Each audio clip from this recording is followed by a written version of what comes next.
परमेश्वरको स्वरूपमा भएर पनि उहाँले परमेश्वरको बराबरीको कुरालाई एउटा पक्रिराख्ने वस्तु जस्तो ठान्नु भएन, तर आफैलाई हृदयकन अमारको रूप धारण गरेर तथा मनुष्य भएर जन्मनु भयो। स्वरूपमा मानिस जस्तो भएर आफैलाई होच्याउनु भएर मृत्यु समय अर्थात् क्रुसको मृत्यु समय आज्ञाकारी रहनु भयो। आमेन।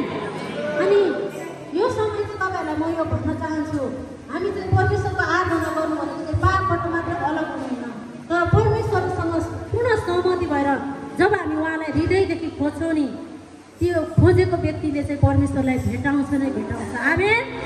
अनि उहाँले भन्नुभएको छ, तिमीहरू मेरो नजिक आऊ, म तिमीहरूको नजिक आउँछु।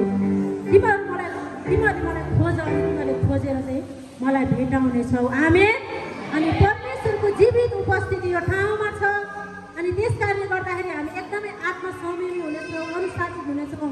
प्रभुको उपस्थिति हुँदै गर्दा चाहिँ तपाईँलाई हामीलाई कसरी केही भनिरहनु पर्दैन, पवित्र आत्माले नै तपाईँलाई सिकाइरहनु भएको हुन्छ है। त्यस कारणले गर्दा यो समय हामी आराधनामा जानेछौँ।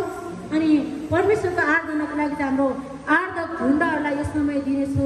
अनि उहाँहरूलाई हामी जोरदार ताली बजाएर स्वागत गर्छौँ। जय मसीह सबैजनालाई। हामी एउटा अगममान्य कार्य गर्नेछौँ। हामी सबैजना आफ्नो आँखालाई बन्द गर्नेछौँ यो समय,